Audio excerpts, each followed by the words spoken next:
Family Hour, empowering families one episode at a time.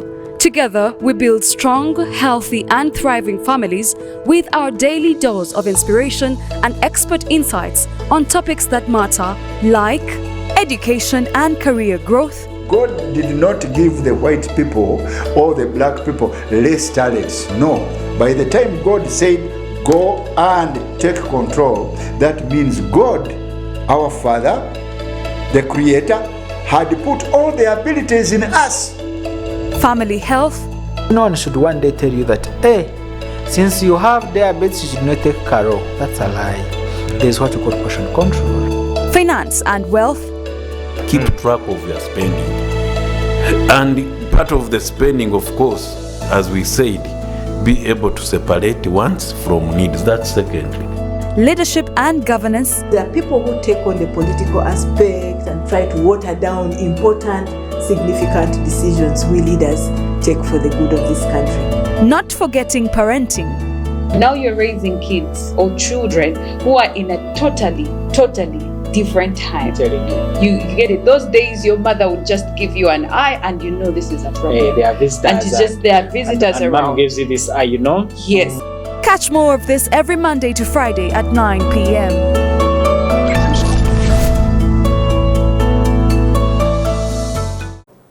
Well, it is a very, very, very good evening. Yet another great Friday. Welcome to the Family Hour here at Church of Uganda Family TV. My beautiful name is Claire Bwenji, your world's favorite host. Thank you very much for joining in. And in case you're at Rockfest, please enjoy your evening. We are here on a very great topic, but don't forget, this show comes to you in partnership with Life Ministry Uganda. This show happens every Monday to Friday under different themes, and right now we are here under the theme of parenting. Our topic this evening is building a bond with children, with one of the parents working far away. We are in the studio with Patrick and Meron Agaba. They are here to share the story of how they have been able to parent their children amidst the distance. Yeah, one of them was working far, and today they are right here to share how possible it has been. They're here to share their experience and everything. But before any further ado, allow me bring them on board to just say hello to us, and also thereafter we will continue with the show. Ladies and gentlemen, please join me welcome this great couple aboard. You're welcome. Thank you. Very, very happy to have you on the show. Thank you, Claire. The Agabas. Thank you. Will you please say hello to the viewers as we continue with the show? Good evening, viewers. We are really privileged to be hosted on Family TV, where we are going to share our experience of life on parenting. The one who is talking is the one who was most time absent from home. I actually almost asked. But thank you for bringing up even before I do ask. Meron, please say hello to the viewer. Good evening, viewers. Thank you so much, Family TV, for giving us this opportunity to be here and share our experience about parenting. Thank you so much. I wish you a good listening. Wow. Yeah. We are very, very, very happy to have you here. And of course, first things first. Maybe I'll begin with you, Marion. How has it been? Patrick already said he's the one who was always far parenting from a distance. How has it been? It has not been easy. Yeah, because raising children and raising a family and keeping the home alone, when one of the parents is away, like he was away most of the time, it hasn't been easy. But by God's grace, we have managed to raise the children, keep the family growing, and we are here. But it hasn't been easy. It had some challenges in terms of raising the children alone. So you try to play the role of mom and dad. You have to fill both gaps.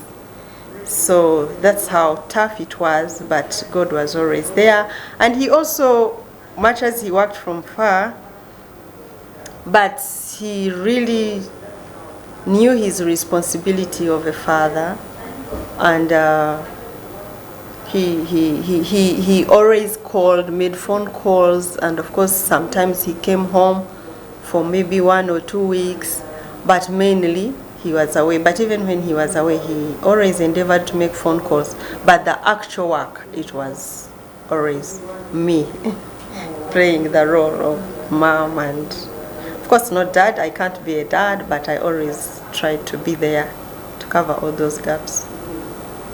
Yeah. Wow, thank you very much, Meron, for bringing that up. But maybe I'll first take it up from you, Patrick. What was your experience? Maybe you are out there working, and then your children are at home with a mom. How was that? You could freely share. Thank you, Claire, really, for that question. To be frank to you, I missed my family.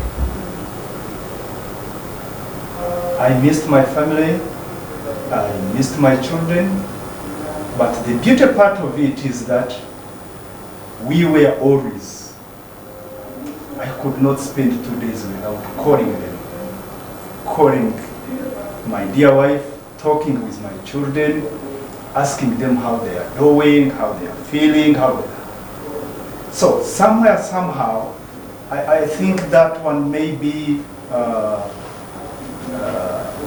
created that longing for me, and because whenever you would come, I would see that one all the time really running to me. But let me just somehow really go back a bit. Something really which pained me with my firstborn, because Meron came into my life. Even the first job was also a field one, which was on water icing. That was my first job from 1996 to 2003. So it was all around East Africa. I'm in Kenya, I'm in Tanzania, I'm in Rwanda, there are some of the areas which, whenever I try to think about it, I feel, oh my God. This was really tough, but by God's grace is the one really which has kept us.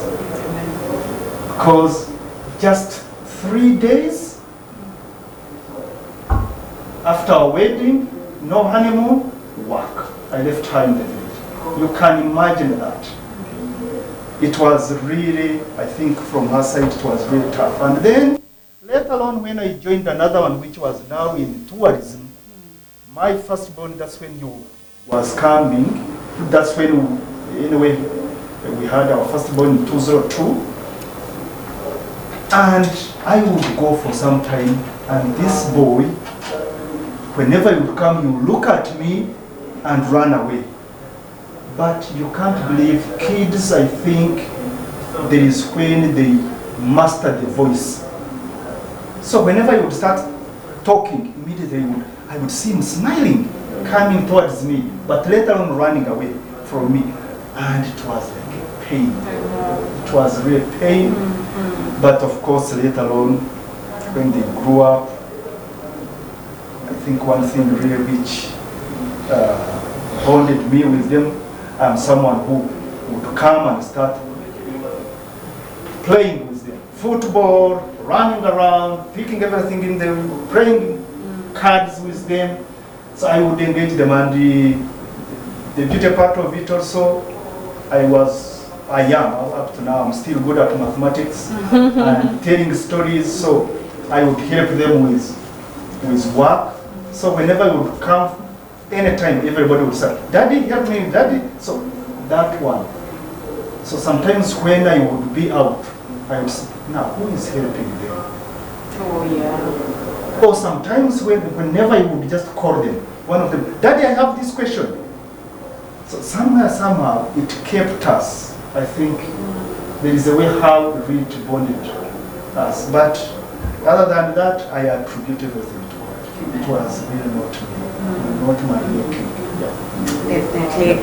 I know. Now, from your sharing, you mentioned that it was after 3 days from your wedding, then you went and started working. How easy was it to make such a heavy decision of saying, wow, let me go and work? What really pushed you to take that decision? It is not a decision that really was that I am the one who wanted to. It was my boss. We were going to Arusha. We had a conference of natural resources, and it was going to be in Arusha in Tanzania. And my boss said, I want you. You have to come. And I had no choice. I had to. Which I knew that really it was really not good, but yeah, that was indeed. Yes. Now, I will take it from you, Meron, the mother in the house. After you are a newlywed, and really you would, I want to believe like every newlywed, you want to be at home with your husband, have some time, but now he goes to work. How was that on your side? Well, it was tough. It wasn't easy, but I had to accept it. That's how it came. So our wedding had been in the village, up country, and after that he was called. I think now when I look back, that time it wasn't easy because I had not even worked. Because after university, I got married. It was not even a year, I got married. So I had no experience in the world of work by that time. So definitely, I didn't know the relationship between bosses and workers and all that. I could not make sense of it at that time. But of course I respected the idea that he has to go and work, though it did not go well with me, down well with me. I felt like I had been abandoned. Oh, yeah. But I quickly understood because we had no issues apart from that just came in. But it wasn't a nice feeling, to be honest with you, Claire. But it was well. And the good thing is he didn't stay there for long. I think probably it was 1 week, and he came back, and then we came to Kampala. But it wasn't a nice feeling. Yeah, that's it, yeah. I know. So now, I would love to take it from you, Patrick. How is your relationship with the children now? Even when they were still little, you were up and about, going, coming back, like they didn't have an everyday relationship with you. How is it now? Was it in a way affected, or exactly? I don't know. We can get it up from you. Thank you. But let me just maybe, before I answer that one, there is something which I may be in the same area you would first talk. Meron joined me when I was already having other 5 children. These are the children of my late brother. He died, and the wife. So I started parenting when I was still young. Fresh from the university also, 1995. And here I am. Is that? Children. Yep. And when she joined me, 2 had gone, so I had 3. So, of course, she joined me already. I had already that partly experience of parenting because she joined me when it was now 7 years with the children. Deep inside me, I knew that really this is very tough. I always joke with her, say, where did you get the guts really of accepting me? knowingly that I have this. Because, to be frank to you, she was not the first person to date, but those ones whom I dated, not dated, whom I dated first immediately, whenever they would know About the children. about the children, They would run. so I really respect her. Amen. I respect my wife for that. And another thing which I can tell you really throughout, even my absence and whatnot, she's someone who gives compliments. Whenever you would come, going to sleep, on my pillow you would find like a cheat. Oh. Something really, and I have kept these cheats. Sometimes they give me really, I just read them and I say, yes, really, this lady really loves me. And I pray to God that He should give me the same love really that I could really proud back. Yeah. Coming to my children,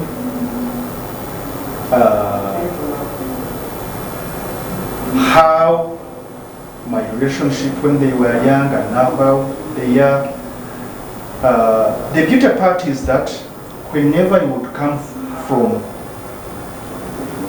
by the way, I work with a conservation organization, so from most of my years I have been in the national parks. Queen Elizabeth, I am Action Force, I am Kidepo, all the time rotating in all those conservation areas. And even right now, I'm now in Green Mugahinga.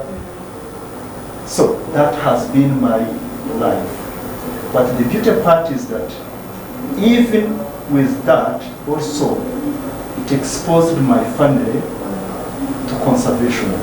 Whenever I would get any chance, when I'm not busy, I would take my family. These children, they know all the national parks, they know, they love, they came to love nature the way I remember one of them, I went to Action Falls. First rest, he saw all the animals and whatnot. Later on, there is a place where they keep all the exhibits of poaching. Then I took him there. And he saw it was almost more than like 10 tons. And he saw a ranger just showed him with spears, bear traps. And I remember he was like in P4. Joshua, it's called Joshua. So at night I was already tired because I had driven a long distance, and then at night, after eating, I said, let's go and sleep. When I was going to sleep, he said, Daddy, don't. Let's pray. I said, okay. Joshua, you're going to lead. What was the prayer? God, thank you for your creation. Thank you for the beauty of these animals. I pray to God, talk to these poachers, talk to these people not to kill the animals. He started praying and pleading to God to tell the poachers not to kill these animals. I just said, wow, okay, this is now a real conservationist. So, and when I come home, indeed, as I told you, we created, my wife and I, always to share the Bible, to read a certain book. We have a Bible study at home, we pray together, and this one has now become like a culture, and which maybe brings us together. And whenever even I am up country, when I have units, I ring them. And then I put it on loudspeaker, I pray with them. I think that one has really kept us together. And another thing which I can think of, which I deliberately did, is when they joined the secondary. I think, my dear, I think there are very few, one or two. I have to ask for a permission to visit them. So somewhere, somehow, I think it has really kept them. And I want to tell you, my children, 2 of them are now in the university. The third born has finished senior 4. The fourth born is in senior 3, that is our first girl. The fifth came after. We thought that we had finished. She came later, after 8 years. Oh, wow. She's now in P2. Yes. So, that is our family, but I want to really to let you know that my children and I are friends. That my firstborn, he always consults me. Whenever he gets any problem, he says, Daddy, there is this and this. How can I go about it? There is that bonding which I don't know really how it came, but my children and I, we are like peers. Sometimes I don't know whether maybe sometimes my wife, don't you know that was your dad? Sometimes because they see that they are crossing the line sometimes. But somewhere, somehow deep inside me, I don't know whether it is because of not being with them for long. I want that freedom. Let them cross the boundary, let them do this. Inside me, though I don't mention it to her, she's somehow like stricter, and myself also I was very strict. Despite that, there was no dodging. If it is Chiboko, it is Chiboko. I would really just like these first ones. They know. When it comes to disciplining, there was no way I would do that.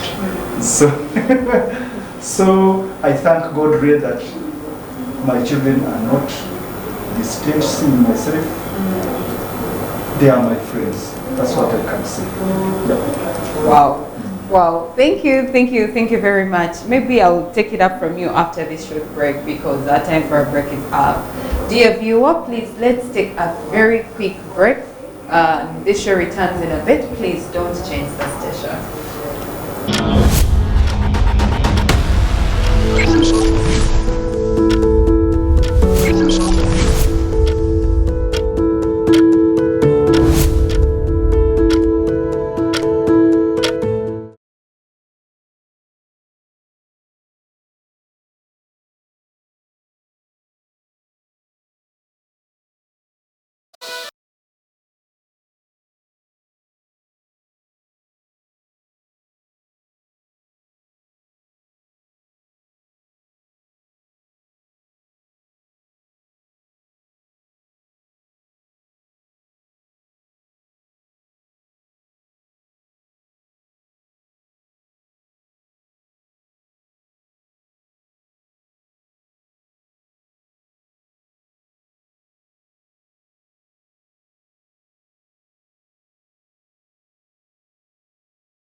This is Church of Uganda Family TV. Enriching lives. Regulated by the Uganda Communications Commission.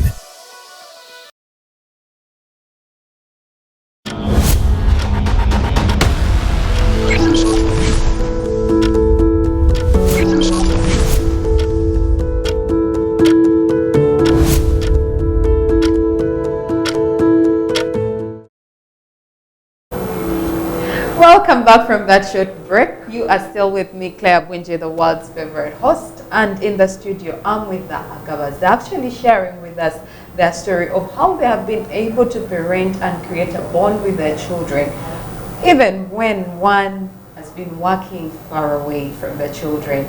And I have really enjoyed their story, telling us that it's been good, yes, even amidst the toughness, how tough it has been, but the Lord has seen them through, and the Lord has really helped them to bond with the children. Why don't we take it up from from Patrick and Meron, and the show continues. Please enjoy.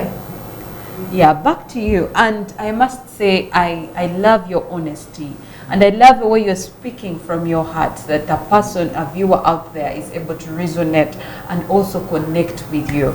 Therefore, I'll take it up from you, Meron. When Patrick was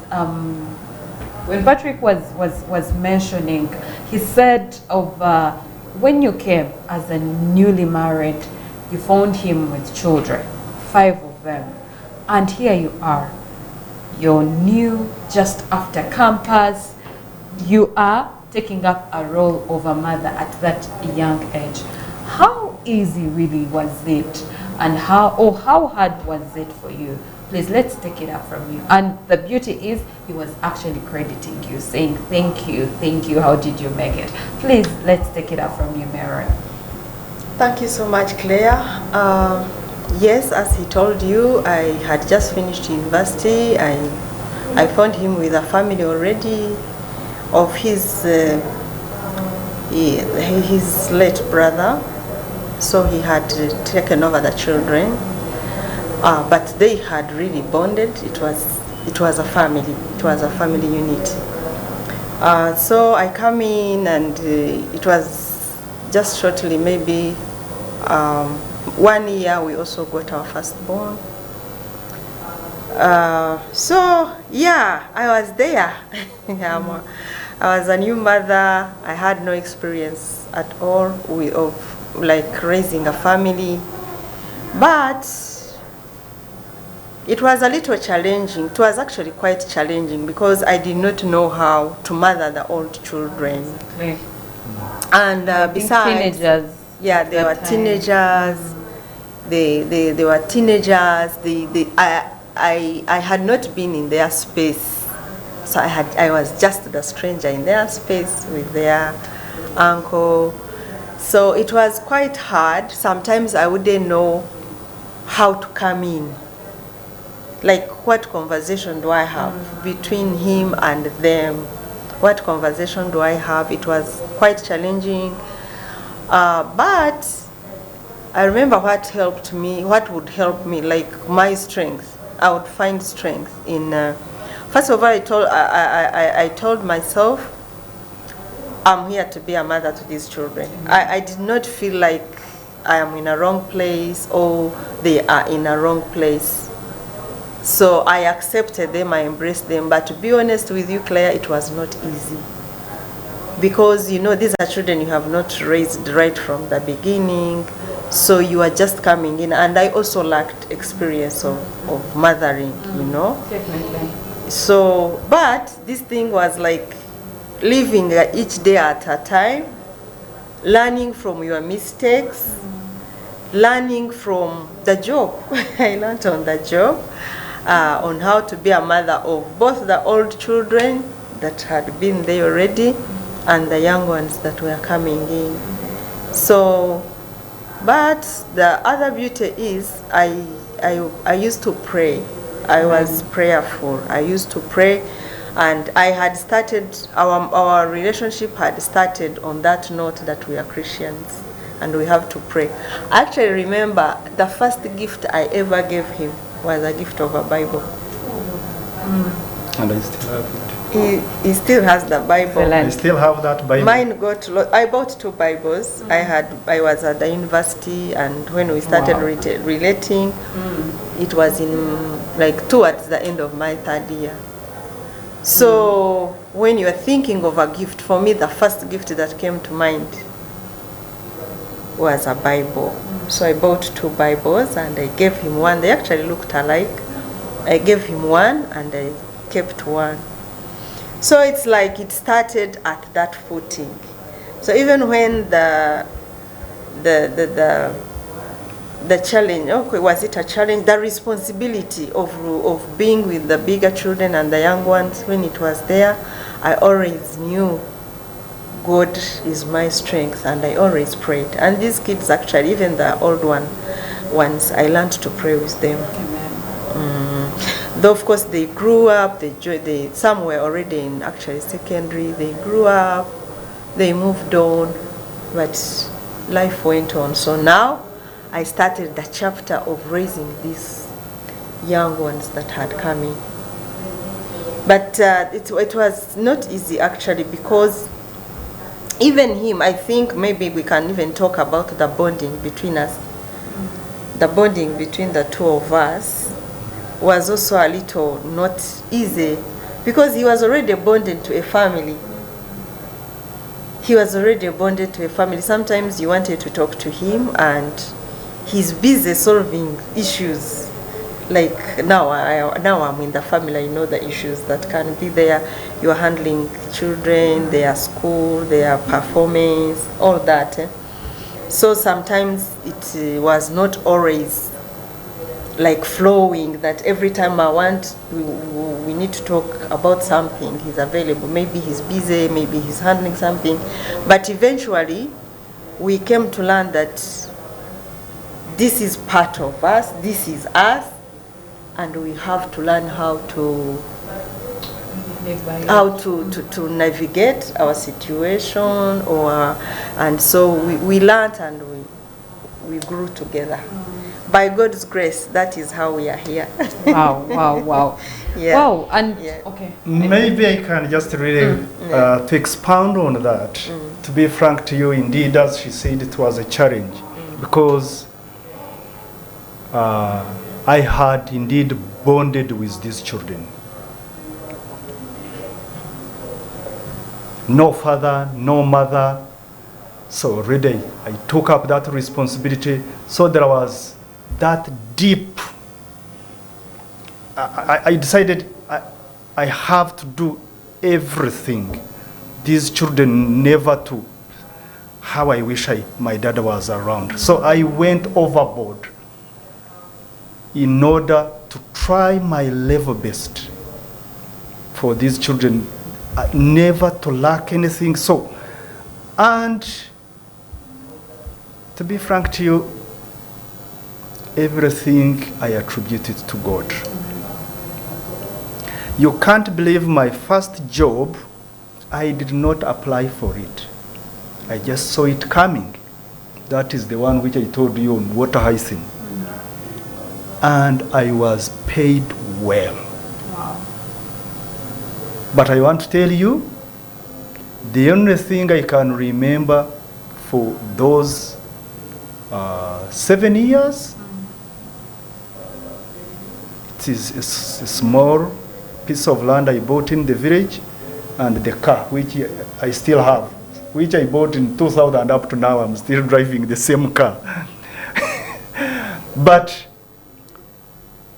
I know if I had used the savings or the money from that first job, which was a USAID project, I would be really like, but God had really sent that job in order to raise these children. I called them my firstborn.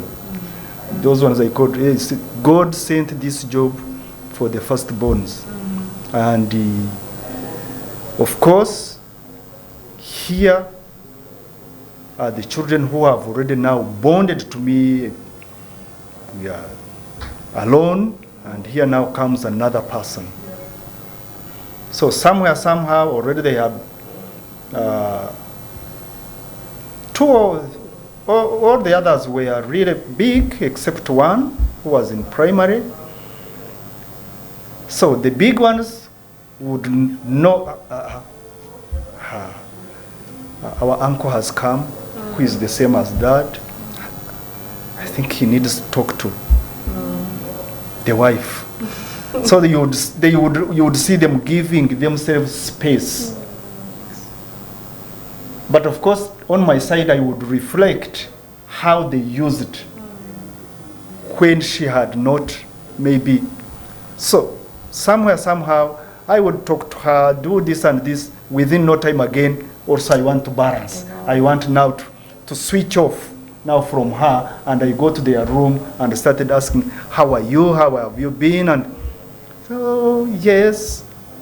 So I started seeing that reservation as if either maybe uncle has changed. Has he? Yeah. So I started observing that, and we started, the beauty part of it is that she's a prayerful lady. I started to say, do you know what? I'm sensing this and this. We have to pray for it so that really these children accept you. And we went on our knees. We started praying. To be frank to you, I don't think that there is anything I could think of that maybe she mistreated these children or she did anything. No. Instead, she would be the one somehow guiding me. No, you have to do this. No, you have to do this for them. You know, you have to do this for them. So, that's... Wow. You deserve an award, Meron. Thank you very much. And really, thank you for offering yourselves to really take care of these children. I don't think it's something that the world can take for granted. No. Not everyone actually can do that. So really offering yourselves and saying, let me do this for the children. And here they are, well grown, having their own families. I know wherever they are, they indeed say thank you to you. Thank you for allowing God to use you in that area. And maybe again to take it up from you, what lessons have you learned from this life that the Lord gave you? Maybe parenting from a distance, parenting other children and all that. What big lessons have you learned from that? Thank you, Claire. One of the lessons I have learned is we don't choose what happens to us in life. When we are growing up, you have your expectations, you have dreams, you have things you want to do and to become. But God or life always has something that you may not know.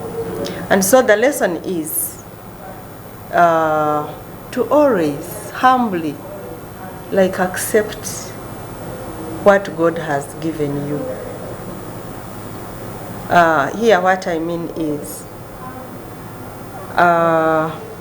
for example, I didn't think maybe I would come to a family with many children. I didn't dream it. You know, when you are dreaming about in future maybe getting married and what those things we used to do them at university. We would even write things we want to see. But God, now that I look back, I'm like, this was God. When I look back, I'm like, this was God. He knew I would get married to him. God cannot really make you carry what you cannot manage. And He gives you what actually you can manage. Sometimes I ask myself, by the way, how did I manage? And I also don't have answers on how I managed. But I believe it was God that always made me manage. But also is to accept. It's another lesson is, can you accept what the gift that God has given you and you gladly receive it and take it on as yours? Because when I came in, maybe in relation to what we are talking, when I came in, there is something I felt like, now here I am, I have to be a mother to these children. I actually, by the way, stayed home for a long time without working. And I had, by the way, been an ambitious person. I really loved career.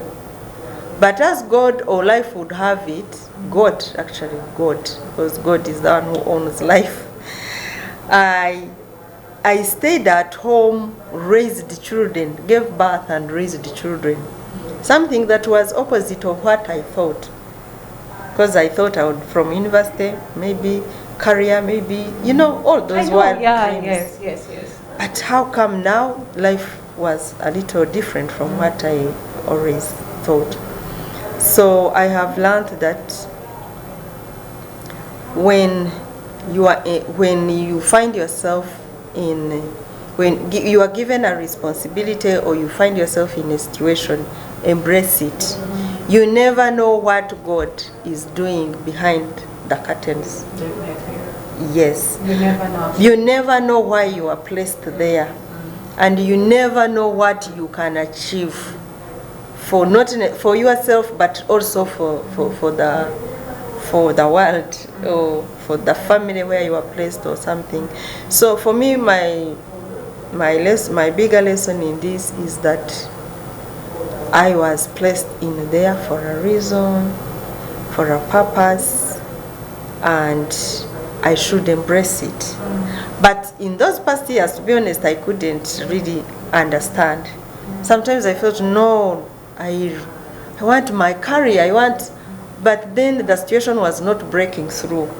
It consistently was me staying at home, having children, raising them. That is what really kept happening. It is now that I look back and I appreciate when I see these grown people. When I see them, and actually they sometimes tell us their experience. They have come to me especially. Mommy, thank you for the 10 years that you invested in us. I know, yeah. And then I'm like, God, forgive me for the times I complained. Because I know there are times I complained. I don't know to who, but sometimes when you want something and it is not happening, you tend to complain. God, why this? Why am I? But you can't even point a finger who has caused the situation that you are complaining about. But that is how it is. So, but these children have come back to me. Mommy, thank you for the 10 years you invested in us. There is one of them, our firstborn. One thing we have tried one value that we have tried to encourage them to really adopt is integrity. My dear husband believes in integrity. I too believe in integrity. We have really tried to push this value in them. So our firstborn, he was at university. He was in senior one. He was in secondary. He had just joined senior one. And you know how they keep money at Basa's place?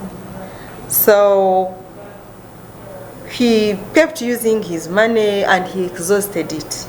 No, I think he remained with some little money. So at the end of the term, he went to collect his money. And when he was given money, he was given more than what he expected, than what was his. So he said, no, this is not my money. Oh, so good. Yeah, I said, this is not my money, but the boss had told him, no. Almost like 10 times. Yeah. The boss, yeah. So the boss is like, it is your money. I think there is a way how the names were almost similar with the other child.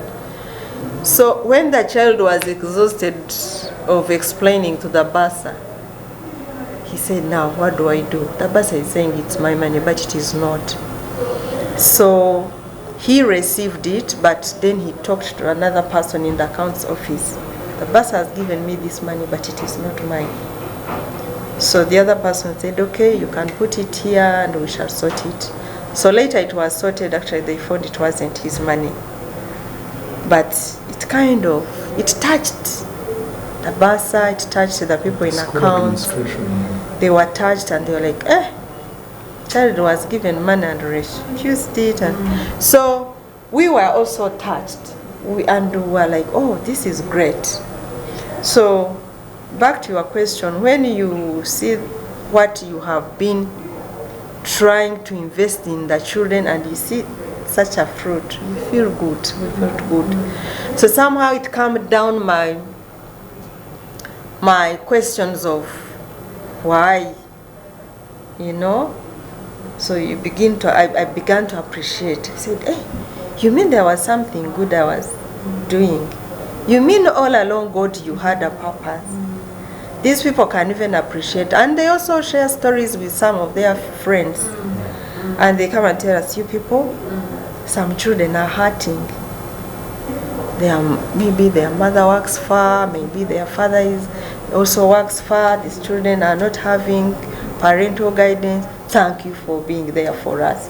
You see them also coming. So that gives fulfillment to me. Even when I thought that it had been tough, it hadn't been aligning with the dreams of career and all that, but it gives it gives me satisfaction.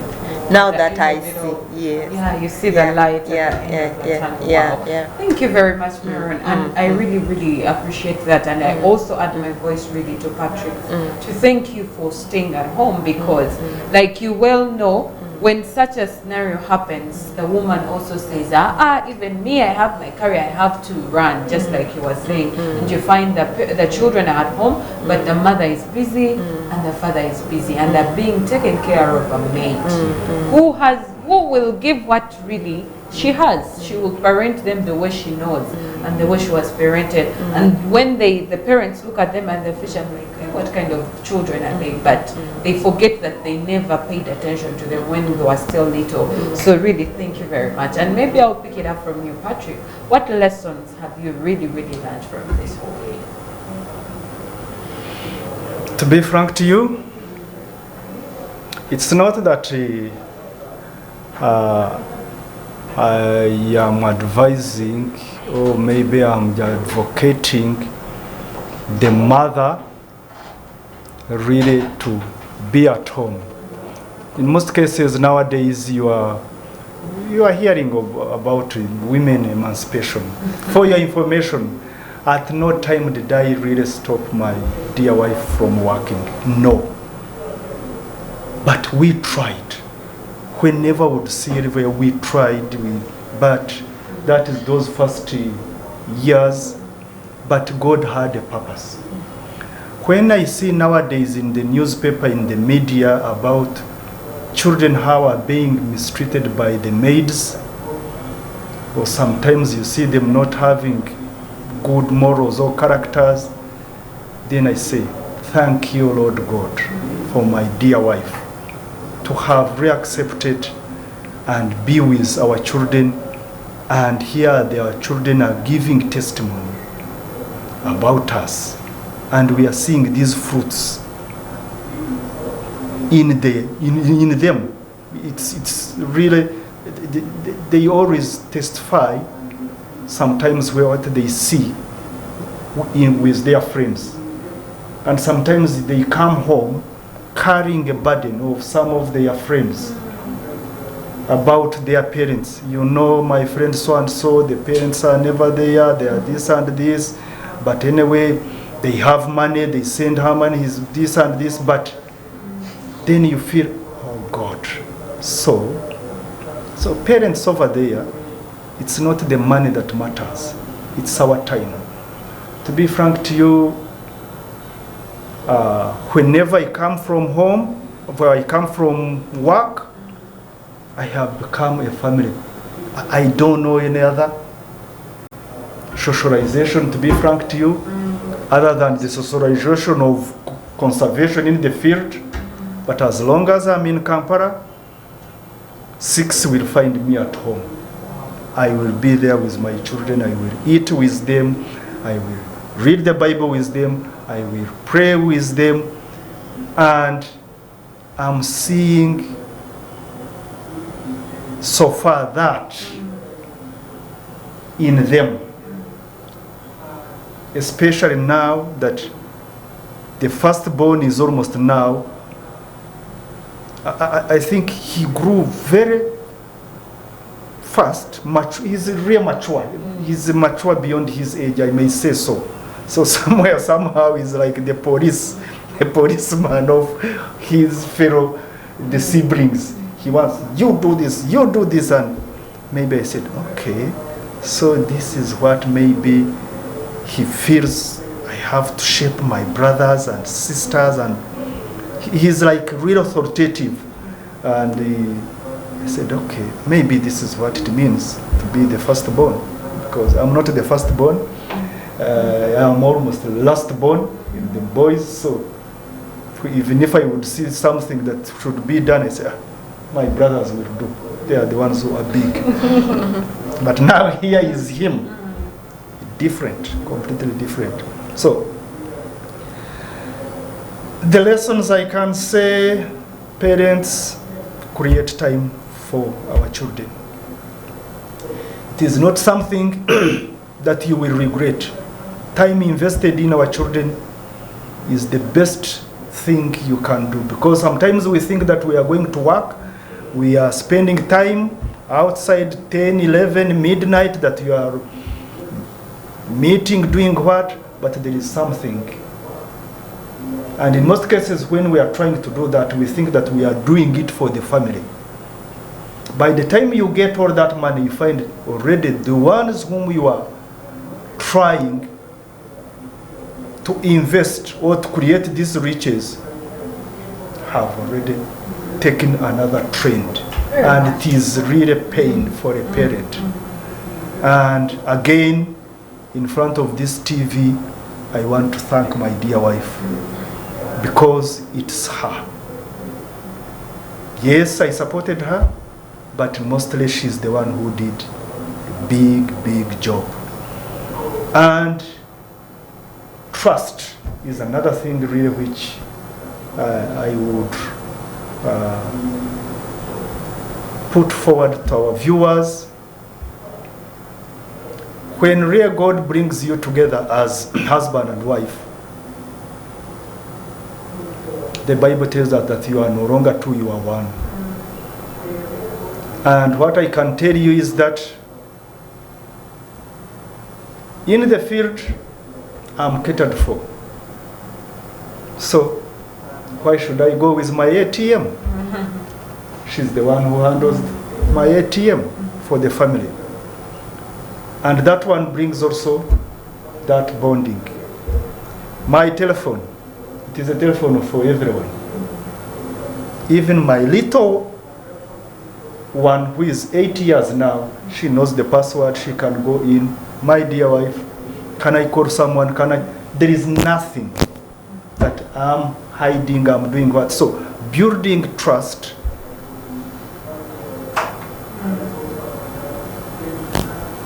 really, it's one thing which should be emphasized in marriage, and it really brings that bonding, both the children and even your wife.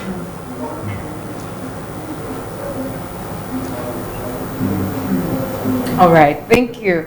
Thank you very much. And really, I would love to take it from you. I know out there could be someone who's really, really struggling with this whole thing. Maybe they're going through the same situation, but they don't know how to go around it. In your parting shots, your final remarks, please just share a little bit of advice as we close, really, in a very, very, very shortest period of time.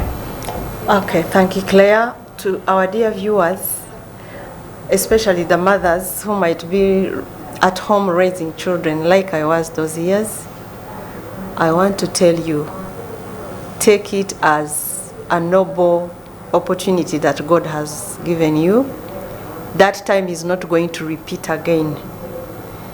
If you are at home and you are raising children, enjoy it, do it with all your courage, enjoy it while it lasts, because there is a time when it is going to the time is coming when you are not going to raise those children again. So invest all you can in them right now. And I want to add that with God there are no mistakes. He knows why you are at home at that particular time, at this particular time, why you are raising those children. So you cannot actually, we cannot repeat that time. So please do it gladly. Thank you, Meron. Let me take it from Patrick, and I close, and I close, and I close, and I close. Maybe I'll invite you once again, please, because we still need more. Yeah. Yes, please. Let me take it up from here and we close, please. Your final. My final, again, I think I hinted on it. Please, parents who are watching us, invest your time in your children. You will not regret it. It is the bonding which you are making. It is to know them. It is to share with them. It is them also to know you. And when you build that bonding, they will always come to you to consult you to whenever there is any problem. So you are doing really a good thing. It is not a disservice. Creating time for your children is the best thing you can do when they are still young. Thank you.